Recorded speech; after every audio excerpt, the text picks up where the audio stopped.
Best health packages up to 80% discount. Tirumala Diagnostics. డబ్బు ఎవరి దగ్గర నిలవదు అనేటువంటిది. సో ఇందులో ముఖ్యంగా 6th పాయింట్ ప్రీవియస్ వీడియోలో మీరు 5 చెప్పున్నారు. సో ఈ సిరీస్లో భాగంగానే 6th మరి ఆ 5 వీడియోస్ చూడలేనటువంటి వాళ్ళకి కింద డిస్క్రిప్షన్లో ఖచ్చితంగా లింక్ షేర్ చేస్తాను. పక్కా షూర్. 6వ సూత్రం, డబ్బు నిలవాలి అని అన్నా ఎవరి దగ్గర డబ్బు నిలవదు అనేది మీ క్వశ్చన్ కదా. సో ఎవరి దగ్గర డబ్బు నిలవదు అని అంటే ఈ 6వ సూత్రం ఎవరైతే పాటించారో వాళ్ళ దగ్గర డబ్బు ఉండదు, నిలవదు. ఏ ప్రిన్సిపల్ సార్ అది? భవిష్యత్తుని మొదలి ఊహించి ప్రణాళిక వేసుకోలేనటువంటి వాడి దగ్గర డబ్బు ఉండదు. బికాస్ భవిష్యత్తును ఊహించాలి, ప్రణాళికలు వేసుకోవాలి. ప్రణాళికలు సరిగ్గా వేసుకోకుండా, భవిష్యత్తును ఊహించకుండా ఇప్పుడు ఉన్నది కమ్మగా తినేద్దాం, ఏదైతే అదయ్యా, రేపు గురించి దేవుడికి ఎరుగు అని చెప్పేసి అని ఉంటూ భవిష్యత్తుకు ప్రణాళిక వేసుకోకుండా కేవలం సుఖభోగాల వైపు అపేక్ష చూపిస్తూ ఎవడైతే డబ్బుని విచ్చలవిడి ఖర్చు పెడతాడో వాడి దగ్గర ఏమీ ఉండదు. నేను సుఖాలు అనుభవించొద్దని చెప్పట్లే, సుఖాలు అనుభవించాలి, భోగాలు అనుభవించాలి, లైఫ్ని ఎవ్రీ మూమెంట్ ఎంజాయ్ చేయాలి. బట్ అది ఎంతవరకు అనేది చూసుకోవాలి, దానికి తప్పకుండా ప్రణాళిక వేసుకోవాలి. సంపాదించిన డబ్బులో సేవింగ్స్ పోను, సేవింగ్స్కి అయితే ఫస్ట్ తీసి పెట్టిన తర్వాత మిగతా డబ్బులతో ఏంటంటే తప్పకుండా లైఫ్ ఎంజాయ్ చేయాలి. ఓకే. కానీ సేవింగ్స్ చేసుకోకుండా లైఫ్ని మొత్తం కూడా ఎంజాయ్ చేస్తూ వెళ్ళడం అనేది కాదు. ఎందుకోసమంటే ద ఎంజాయ్మెంట్ అనేది ఏంటంటే కనుక కేవలం కొన్ని క్షణాల గురించనో, ఒక రోజు గురించనో, లేకపోతే జనాలకు చూపించుకోవడానికి గురించనో ఉంటుంది తప్ప ఇంకేం ఉండదు. ఎందుకోసమంటే నేను ఎంతోమందిని చూశాను, పార్టీలు ఇస్తారు, వాళ్ళకి ఆ డబ్బులు వచ్చాయి, ఈ డబ్బులు వచ్చాయి, ఇవి వచ్చాయి అని చెప్పేసి వాళ్ళు పార్టీలు ఇస్తారు. వాడు తాగేది ఇంత 5,000 మందిని తాగుతాడేమో ఏదో పార్టీలో, కానీ వాడు తాగిచ్చేది మాత్రం 5 లక్షల వరకు తాగిస్తాడు. అందరు తాగేసి వెళ్ళిపోతారు, మామ నువ్వు సూపర్ అంటారు, సెల్ఫీలు పెడతారు, అందరు పెడతారు, నువ్వు దేవుడు రా మామ అది ఇది అని అంటారు. రేపు నీకు ఎప్పుడైనా కష్టం వచ్చిందనుకో, నువ్వు ఆ పార్టీ ఇచ్చిన వ్యక్తిని ఎవరినైనా సరే పోయి డబ్బులు అడగడానికి వెళ్ళావనుకో, మామ కొంచెం బిజీ ఉన్నావా మళ్ళీ అన్న అని అంటారు, ఫోన్ పెట్టేస్తారు. నెక్స్ట్ నువ్వు ఫోన్ చేస్తే లిఫ్ట్ చేయరు. లిఫ్ట్ చేయకపోగా ఏం చేస్తారంటే మళ్ళీ ఎవరితో ఫోన్ చేయించేసి నీకే డబ్బులు అడిపిస్తారు. అందుకోసం నీ సిచ్యువేషన్ అర్థమైంది కాబట్టి నీకే డైరెక్ట్గా డబ్బులు అడుగుతారు. అరే మామ అర్జెంట్గా ఒక 10 లక్షలు అవసరం ఉందా ఇస్తారంటే, అరే నేనే నిన్ను అడుగుదామని ఫోన్ చేశానంటే లోపల అరే నువ్వు నాకు అడుగుతాను, నాకు తెలుసు అందుకొస్తే నేనే మొదలు నిన్ను అడిగేశాను అని చెప్పి ఇలాంటి రకాలు చాలామంది ఉంటారు. ఎప్పుడైనా జీవితంలో మనం బాగున్నంతసేపే మనతో బాగుంటారు, మన దగ్గర బాగా లేదు అనుకోండి వెంటనే అందరూ జారుకుంటారు. ఇది మనిషికి సహజ లక్షణం. ఎందుకోసం అంటే ఎవడి కష్టం వాడికే ఉంటుంది, వాళ్ళని చెడ్డవాళ్ళనుకోవడానికి లేదు. ఎందుకోసం అంటే ఎవడి కష్టం వాడిదే, ఎవడి బాధ వాడిదే, ఎవడి అప్పులు వాడియే, ఎవడి ఈఎంఐలు వాడియే. సో వాడి కష్టం వాడిదే, వాడిని మనం వెళ్ళి దేని అడగలేము. అడిగినా వాడు ఇవ్వలేదు అంటే వాడిని మనము తప్పుగా భావించడానికి కూడా లేదు. అవును. ఎందుకోసం అంటే నీకుగా నీకు ఫైనాన్షియల్ అసెస్మెంట్ సరిగ్గా లేనప్పుడు నువ్వు ఇతరులని నిందించడానికి కానీ నీకు అధికారం లేదు.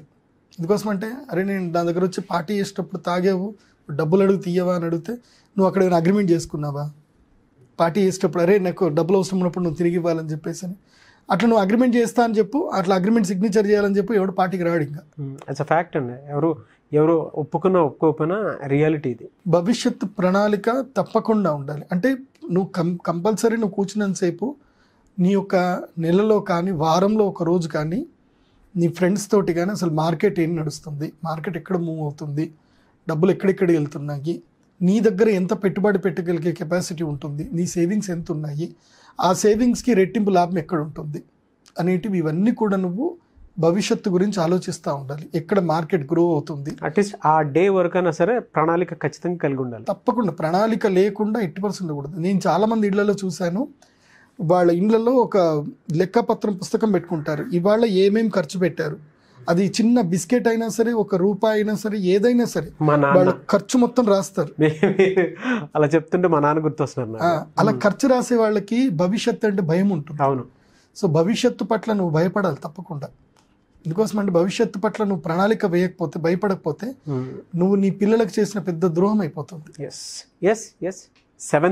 సెవెంత్ వచ్చేసి the important things in savings. నువ్వు ఎక్కడ డబ్బు సేవ్ చేస్తున్నావు అనేది కూడా ఇంపార్టెంట్. డబ్బు సేవ్ చేయడం అంటే చాలామంది ఏమనుకుంటారంటే తీసుకెళ్ళి లాకర్లో పెట్టడం అనుకుంటారు. రాంగ్. అది లిక్విడ్ క్యాష్ని తీసుకెళ్ళి లాకర్లో పెట్టడం అంత మూర్ఖత్వం ఇంకోటి ఉండదు. ఎప్పుడు కూడా లిక్విడ్ క్యాష్ని లాకర్లో పెట్టకూడదు. You should invest in a gold or in a land. First preference always keep in a land. ఎప్పుడైనా సరే నీ డబ్బు ఎక్కడ ఇన్వెస్ట్ చేయాలి అంటే ల్యాండ్లోనే ఇన్వెస్ట్ చేయాలి, లేదా గోల్డ్లో ఇన్వెస్ట్ చేయాలి. గోల్డ్ ఆర్ ల్యాండ్ ఇవి ఎప్పటికైనా సరే ప్రపంచంలో వాల్యూ పడిపోనివి, ఇవి రెండే రెండు. దీనిలో చాలా ఇంపార్టెంట్. డోంట్ ఇన్వెస్ట్ ఇన్ అంటే సేవింగ్స్. చాలామంది ఏమనుకుంటారంటే టీవీ కొనుక్కుంటాను, అది కొనుక్కుంటాను, అది చేస్తాను అనుకుంటారు. ఎస్, లైఫ్లో లగ్జరీస్ థింగ్స్ ఉండాలి. అవి ఎప్పుడు సేవింగ్స్ తర్వాత లగ్జరీస్ థింగ్స్. సేవింగ్స్ తర్వాత మీన్స్ వాట్? ల్యాండ్. ఇప్పుడు ఉదాహరణకి మన దగ్గర 1,00,000 రూపాయలు ఉన్నాయనుకోండి, సంవత్సరంలో 1,00,000 రూపాయలని మనం 1,00,000 రూపాయలు చేయలేం, 1,00,000కి 1,00,000 సంపాదించలేం. కానీ కోటితోటి 1,00,000 రూపాయలు సంపాదించగలుగుతాం సంవత్సరంలో. కానీ అది ఎట్లా? చాలామందికి తెలియదు ఇది. దాని గురించి తెలియాలి అని అంటే మీరు 8th పాయింట్ కూడా తెలుసుకోవాలి. 8th పాయింట్ తెలుసుకుంటేనే మీకు ఈ సేవింగ్స్ మీద అర్థం తెలుస్తుంది. Okay. So invest in a gold and land. అయితే చాలామందికి ఒక సమస్య ఉంటుంది. ల్యాండ్ కొనుక్కోవాలి అనుకుంటారు, కానీ వాడి దగ్గర 5 లక్షలే 10 లక్షలే ఉంటాయి. ఇప్పుడు హైదరాబాద్లో 1,00,000 రూపాయలు ఉండి కూడా ఏం చేయలేం, వేస్ట్.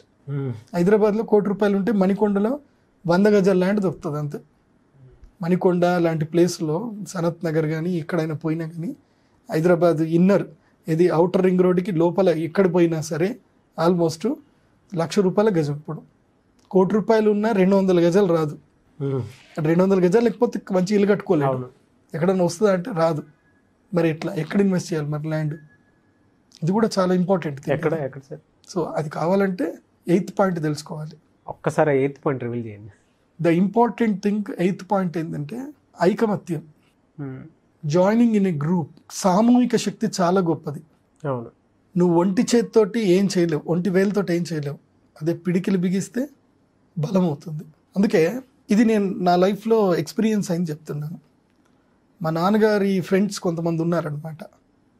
వాళ్ళకి మా నాన్నగారు సలహా ఇచ్చారు. They had invested also. ఏంటంటే ఇప్పుడు ఏదైతే ముచ్చింతలు ఉన్న ప్లేస్ ఏదైతే ఉందో ఇప్పుడు ఫేమస్. అది ముచ్చింతలు ఒకప్పుడు పెద్ద ఫేమస్ ఏం కాదు. ఇప్పుడు ఇన్ 2000 సమయంలో అది పెద్ద ఫేమస్ అయిన ప్రదేశం ఏం కాదు. బట్ 2000 సంవత్సరంలోనే ఒక ఆలోచన చేశారు. 2009 ఆ టైంలో అక్కడ ఎయిర్పోర్ట్ పడుతుంది అని అనగానే, ఎయిర్పోర్ట్ అవుతుంది అనగానే ముచ్చింతల నుంచి అంటే ఎయిర్పోర్ట్ నుంచి ముచ్చింతలకి దాదాపు ఆ ఏరియా అమీర్పేట్ అనే ఏరియా ఆల్మోస్ట్ 25 కిలోమీటర్ల దూరం ఉంటుంది. అప్పుడు ఫ్రెండ్స్ అందరూ పూర్వ విద్యార్థుల సమ్మేళనం జరిగింది. అందరు కూడా 10th క్లాస్ బ్యాచ్ అందరు కూడా కలుసుకున్నారు. భార్య పిల్లలు వాళ్ళ జీవితం ఏమేమి సక్సెస్ అయ్యారు, ఎట్లా ఉన్నారు అందరు చెప్పుకున్న తర్వాత చాలామంది నేను ఒక ఇల్లు మాత్రం చేయలేకపోయాను రా, ఎక్కడ స్థలం కొనేంత డబ్బులు మన దగ్గర లేవురా అని అంటే, అప్పుడు someone has given good idea.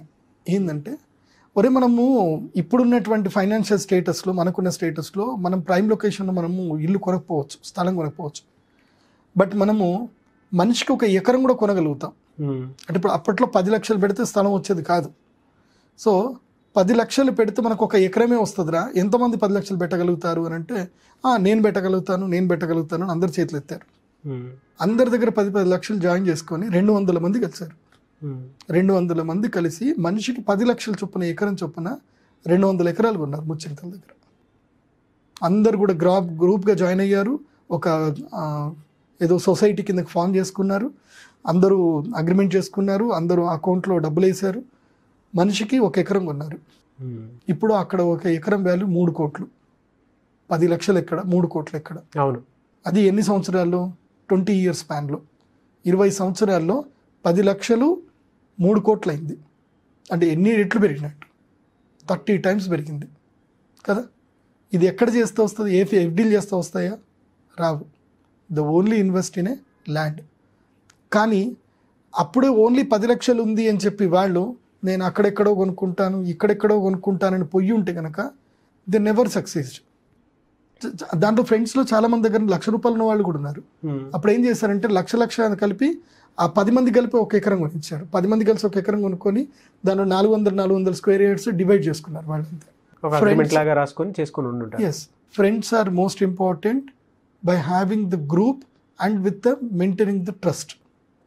So సామూహిక శక్తి, ఐకమత్యంగా స్నేహితులతో కలిసిమెలిసి ఒక ప్రణాళికాబద్ధంగా, మళ్ళీ దీంట్లో ఎట్లా పడితే అట్లా కాదు, కంపల్సరీ ఎంఓఈస్ రాసుకోవాలి, అగ్రిమెంట్ చేసుకోవాలి, పద్ధతి ప్రకారం వెళ్ళాలి.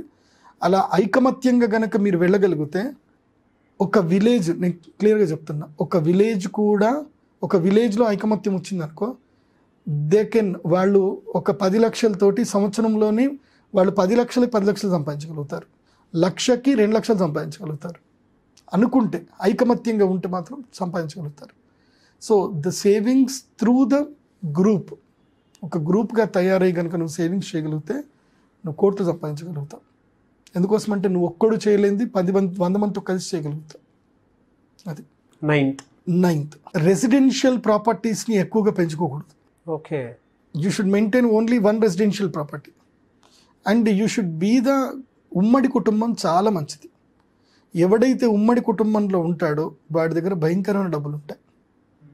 ఎగ్జాంపుల్, నాకు తెలిసిన ఒక మార్వాడి ఫ్రెండ్స్ ఉన్నారు, వాళ్ళు మొత్తం కూడా కుటుంబంలో దాదాపు 30 మంది సభ్యులు ఉంటారు. వాళ్ళు అందరూ ఇల్లు ఫ్లోర్లు పెంచుకుంటూ పోతున్నారు తప్ప వాళ్ళు ఇంకొక దగ్గర స్థలాలు కొన్నట్టు, ఇంకొక దగ్గర ఒకడు నేను నా ఇంటికి నేను వెళ్ళిపోతాను పోవట్లే. అందరూ ఒకే ఇంట్లో ఉంటారు, అందరు కలిపి ఒకటే వంట 30 మంది కలిపి ఒకే దగ్గర వంట, అందరూ కలిసిమెలిసి వంట చేసుకుంటారు, అందరూ భోజనం చేస్తారు, అందరు పిల్లలు చదువుకుంటారు. వాళ్ళకి అసలు ఖర్చే లేదు, అక్కడ రెంట్ లేదు, ఖర్చులు లేవు, ఏం లేవు. మరి సంపాదన అంతా ఏం చేశారంటే, వచ్చిన సంపాదన మాత్రం ఎవరి సంపాదనకు వాళ్ళకి మాత్రం డివైడ్ చేసి పెట్టుకొని ఏం చేస్తారు, వీళ్ళు ఏం చేస్తారంటే, ఈ భారతదేశంలో ఎక్కడైనా సరే నేషనల్ హైవే అక్కడ ఎక్కడ పక్కన ల్యాండ్ దొరికిన వెళ్ళి కొనేస్తారు. నేషనల్ హైవే పక్కన ఎక్కడ ల్యాండ్ దొరికినా వెళ్ళి కొనేయాలి. ఇంకా కొనేసి ఐదర్ పెట్రోల్ బంక్ పెడతారు, లేదంటే సూపర్ మార్కెట్ పెట్టేస్తారు. అది ఎక్కడైనా సరే నేషనల్ హైవే పక్కన నువ్వు ఎక్కడ దుకాణం పెట్టినా నడుస్తుంది కదా, అయితే హోటల్ అన్న పెడతారు. సో లేదంటే మంచి ఎక్కువ స్థలం దొరికింది అనుకోండి, పెట్రోల్ బంకు, హోటలు కిరాణా స్టోర్ 3 కలిపి పెట్టేస్తారు. ఇంకెక్కువ స్థలాలు కొంటారు. వాళ్ళకు ఒక గ్రూప్స్ ఉంటాయి అన్నమాట. నాకు తెలిసి వాళ్ళే కొన్ని మాహేశ్వరి గ్రూప్స్ అని ఉంటాయి అన్నమాట. వాళ్ళు ఏం చేస్తారంటే, నీ దగ్గర డబ్బులు ఉన్నాయి, ప్రతి నెలకు ఒకసారి వాళ్ళు డిస్కషన్ పెట్టుకుంటారు, ఎంత ప్రాఫిట్ వచ్చింది ఇంకా తాను డిస్కషన్ పెట్టుకొని ఏం చేస్తారు తెలుసా, అవి వాళ్ళందరూ కలిసి ఈ యొక్క అర్బన్ ఏరియాస్ ఉంటాయి కదా, అర్బన్ ఏరియాస్లో తక్కువ ల్యాండ్ దొరుకుతాయి కాస్ట్కి, వీళ్ళు అన్ని డబ్బులు జమ చేసుకొని ఎంఓఈ రాసుకొని వెళ్ళి అర్బన్ ఏరియాలో ల్యాండ్ కొనేసి రియల్ ఎస్టేట్ చేస్తారు. విత్ ఇన్ 1 yearలో దాన్ని 3 times చేస్తారు. వీళ్ళు చేయడం కాకుండా ఇంకోటి ఏం చేస్తారు తెలుసా, అక్కడనే వీళ్ళ యొక్క గ్రూప్కు సంబంధించి ఒక కాంప్లెక్స్ కడతారు వీళ్ళు. ఏది ఆ రెసిడెన్షియల్ కాంప్లెక్స్లోనే వీళ్ళొక కమర్షియల్ కాంప్లెక్స్ కడతారు. వీళ్ళు కట్టి దాంట్లో వీళ్ళు దుకాణాలు పెట్టుకేసుకుంటారు. సో 0 ఇన్వెస్ట్మెంట్ అక్కడ వాళ్ళకి. సో ఎప్పుడైనా గుర్తుపెట్టుకోండి, మనము డబ్బులు ఇన్వెస్ట్మెంట్ అనేది సొంత ఇంటి మీద, అంటే లగ్జరియస్ ప్రాపర్టీ అవసరం లేదు మనకి. అంటే బేసిక్ ఉండే వాళ్ళకి చెప్తున్నాను నేను. నువ్వు అపార్ట్మెంట్లో 15,000 రెంట్ ఇచ్చి ఉండు, అదే ₹1,00,00,000 పెట్టి అపార్ట్మెంట్ కొనుక్కున్నావు అనుకో, నువ్వు హార్డ్లీ 20,000 రెంట్ ఉన్న దాంట్లో నువ్వు ₹1,00,00,000 పెట్టి కొనుక్కుంటావు, అంతే 25,000 రెంట్. సో కోటికి 25,000 ఎంత అవుతుంది వడ్డీ? నథింగ్. అవును, 1% కూడా కాదు, 0.25% అవుతుంది అంతే. అంటే క్వార్టర్, అంటే ₹1,00,00,000కి ₹1 వడ్డీ వేసుకుంటే ₹1,00,000, 25 పైసలు వడ్డీ వేసుకుంటే ₹25,000. నువ్వు ₹1,00,00,000 పెట్టి ఒక అపార్ట్మెంట్లో ఉంటున్నావు, నీకు 25 పైసల వడ్డీ మందం మాత్రమే నువ్వు ఆ ఇంట్లో ఉంటున్నావు. అప్పుడు ఏం చేయాలంటే, ఆ ₹1,00,00,000 ఉంటే కనుక ₹1,00,00,000 పెట్టి ల్యాండ్ కొనాలి, 25,000కి వడ్డీ అద్దెకు ఉండాలి. ఇక్కడ నువ్వు 25,000 కడతా వెళ్ళిపోతావు. ఒక సంవత్సరము 2 సంవత్సరాలు ఎంత, 25,000 ఒక ఇది అయిపోతే హార్డ్లీ నువ్వు 6 లక్షలు ఖర్చు పెడతావేమో 2 సంవత్సరాలకి. 2 సంవత్సరాలకు ఆ ₹1,00,00,000 ల్యాండ్ కాస్త 2 కోట్లు అవుతుంది. సో అప్పుడు నీకు ఇంట్రెస్ట్ ఎంత పడ్డట్టు, డబుల్ అయిపోయినట్టు. అవును. సో అప్పుడు నువ్వు అద్దె ఇంట్లో ఉంటే కరెక్టా, సొంత ఇంట్లో ఉంటే కరెక్టా? అద్దె ఇంట్లో ఉండాలి. కాబట్టి ఫైనాన్షియల్ ప్లాన్స్ అనేటివి ఈ విధంగా చేంజ్ చేస్తూ ఉండాలి. అందుకోసమే చాణక్యుడు చెప్తాడు, నువ్వు పాముని నమ్ముకో, పాము ఎట్లా ఉంటుందో అలా ఫాలోగా అంటాడు. సో పాము ఏం చేస్తుందంటే ఇల్లు కట్టుకోదు, మంచిగా చీమలు ఇల్లు కట్టుకుంటే వెళ్ళి పాము వెళ్ళి లగ్జరీస్గా ఎంజాయ్ చేసుకొని బయటికి వెళ్తుంది. అందుకోసమని నేను మోస్ట్ ఆఫ్ ద అంటే పెద్ద పెద్ద అపార్ట్మెంట్స్ ఉంటాయి కదా, లోదా కానీ బెంగళూరులో వెళ్ళిపోయి ప్రెస్టీలో అక్కడ చూస్తాను కదా, ఆల్మోస్ట్ అక్కడ రెంట్ వాళ్ళు ఎక్కువ ఉంటారు.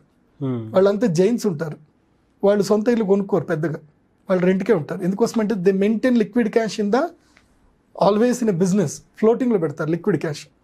లిక్విడ్ క్యాష్ ఎప్పుడైనా ఫ్లోటింగ్లో పెట్టి లిక్విడ్ బిజినెస్ చేసేటువంటి వాడే నిజమైన శ్రీమంతుడు. వాడి దగ్గరనే డబ్బు ఉంటుంది.